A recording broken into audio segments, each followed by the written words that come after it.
Hai, Hai. di episode kali ini kita mau bahas satu topik, yaitu cara mengambil keputusan yang tepat di segala kondisi hidup. Ini salah satu pertanyaan yang cukup sering nih ditanyain gitu ya. Nah, kita mau bahas hal ini dalam konteks jawabannya di human design ya. Dengan dibantu human design lebih tepatnya gitu ya. Betul. Ada satu fitur di human design yang namanya adalah inner authority.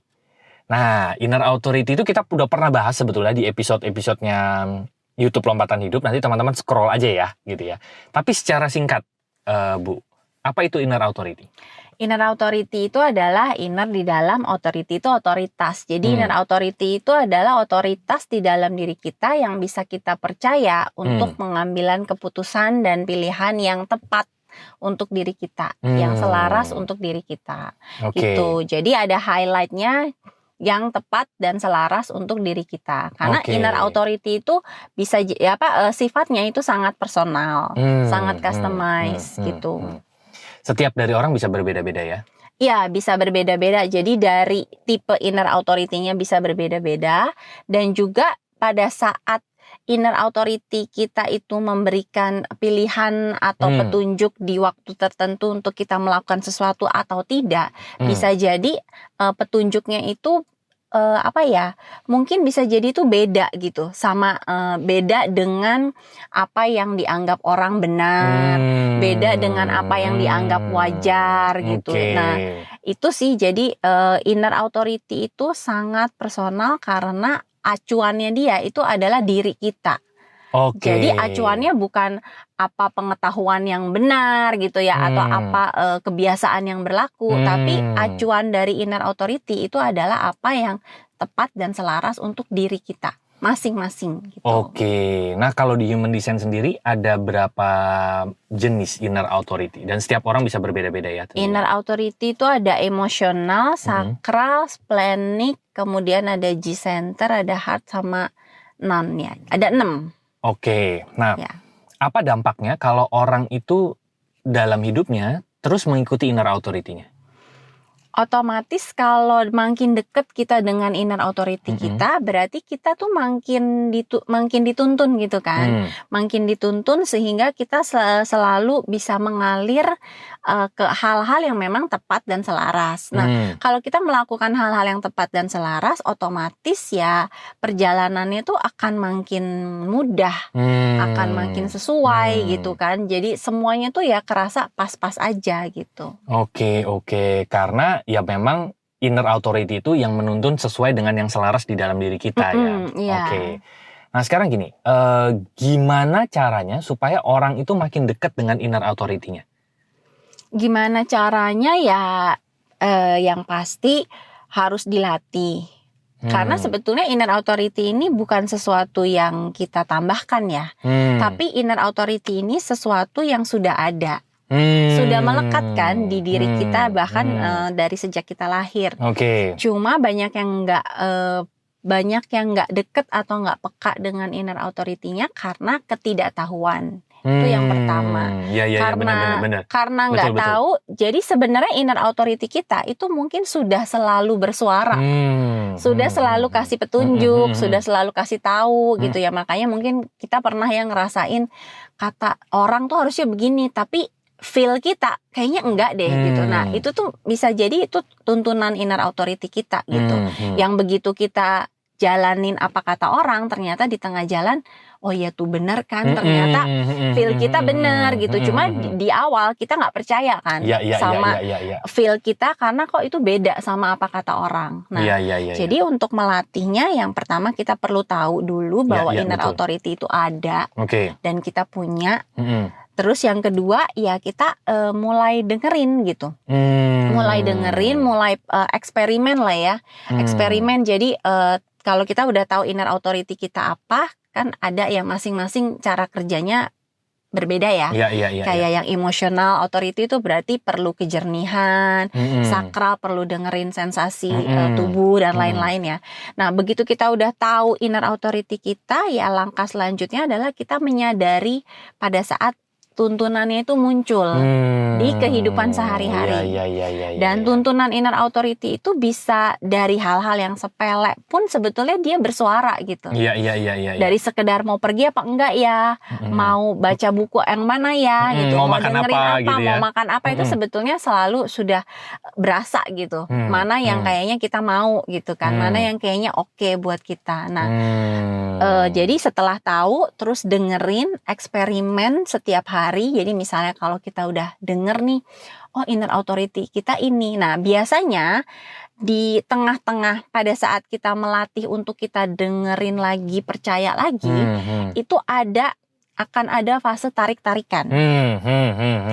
Tarik-tarikan antara tuntunan di dalam sama apa yang dianggap normal, apa yang dianggap wajar, atau pengetahuan masa lalu atau pengetahuan masa lalu. Jadi misalnya nih contoh buat yang sakral deh ya gitu. Kadang-kadang sakral itu kan mageran ya. Kalau dia lagi bilang off, sakralnya lagi bilang no, itu energinya off. Berarti kan dia lagi nggak mau dipakai untuk inner authority-nya bilang enggak gitu ya. Inner authority-nya bilang enggak gitu, nggak mau melakukan aktivitas yang mungkin saat itu mau atau enggak kita lakukan gitu. Nah, kalau kita ngikutin si sakral, berarti kan mungkin ini memang bukan saatnya untuk do gitu kan, untuk melakukan itu gitu. Tapi bisa jadi pas kita mau nurutin dia untuk nggak melakukan sesuatu itu, ada kayak logika atau pikiran yang bilang, tapi kalau kita nggak lakuin nanti males dong, atau nanti kita nggak produktif dong. Nah jadi kita juga perlu mengamati tarik-tarikan nih antara inner authority dengan yang namanya outer. Outer authority. Nah, outer authority itu kan ada pengetahuan, ada kebiasaan, ada didikan, ada norma-norma ya. Norma-norma, belum lagi ada omongan-omongan dari luar gitu kan. Nah, kita sangat perlu bisa mengamati gitu suara inner authority dengan yang outer. Karena kita jadi bisa mengamati, saya tuh mau melakukan ini sebenarnya, tapi ternyata nggak enak hati karena ada ini. Nah, tarik-tarikan itu semakin kita amati, semakin juga kita bisa melepaskan mana yang sebetulnya dari luar dan tidak selaras. Walaupun tidak semuanya yang dari luar itu tidak selaras ya. Pasti akan ada hal-hal yang omongan dari luar, saran dari luar yang begitu kita saring, ternyata ini oke gitu. Ini bisa kita pakai. Jadi saringannya itu diri kita gitu. Dan itu sudah ada di dalam diri kita ya, fitur itu ya. Sudah ada. Cuma selama ini mungkin antara kita nggak tahu atau kita mengabaikan karena kita mungkin selama ini lebih percaya pada outer authority gitu. Menarik ya, sebetulnya diri kita tuh sudah punya fitur yang sedemikian canggihnya untuk mengambil keputusan yang tepat di segala kondisi hidup kita gitu ya. Cuman kata Rusi tadi, kita banyak yang nggak tahu gitu ya. Atau menghadapi tantangan, tarik-tarikan antara inner authority dengan outer authority-nya gitu ya. Nah, di saat muncul tarik-tarikan itulah salah satu eksperimen sih. Jadi misalnya udah tahu inner authority-nya maunya begini, tapi kok ada tarikan ini. Nah, coba aja diambil salah satu. Mau nurutin yang mana, tapi diambil secara berkesadaran. Saya mau saat ini kayak ngikutin aja deh apa kata orang, walaupun inner authority saya bilang enggak misalnya. Nah, tapi karena itu berkesadaran, kita bisa amati kan hasilnya apa gitu. Nah, dengan mengamati pengambilan keputusan, kita ngikutin yang mana dan hasilnya apa, kita mulai bisa dapat pola tuh. Iya ya, kalau feel saya bilang enggak tapi saya tabrak, ternyata hasilnya begini. Jadi next time-nya kita bisa lebih percaya gitu. Kalau saya ikutin hasilnya ini. Nah, makin lama itu makin akan mendekatkan kita dengan inner authority kita. Jadi sebetulnya kalau orang deket sama inner authority-nya, dia makin sedikit galau. Gitu ya. Karena keputusan yang diambil tuh benar-benar berkesadaran gitu ya, dan dia mengikuti rancangan yang selaras dengan dirinya gitu. Dan meskipun itu misalnya berbeda dengan yang di luar, dengan apa kata orang pun kayak lebih tahu, lebih berdasar gitu. Saya tahu kok kenapa saya ngambil keputusan ini gitu. Jadi semakin diamati itu semakin ya berkesadaran lah ya, Iya. baik keputusannya, pilihannya gitu.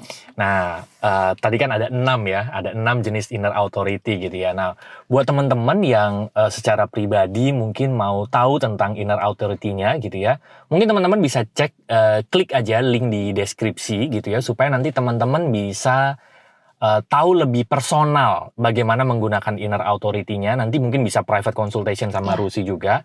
Klik aja di link di description gitu ya, ada nomor WA-nya gitu ya. Terus kita juga ada di grup WA-nya. Cek aja di situ supaya nanti kita bisa ngobrol-ngobrol lebih banyak tentang inner authority supaya teman-teman bisa mengambil keputusan yang tepat di segala kondisi hidupnya gitu ya. Kita bisa ketemu lagi nanti di episode Lompatan Hidup mendatang. Thank you. Bye-bye. See you.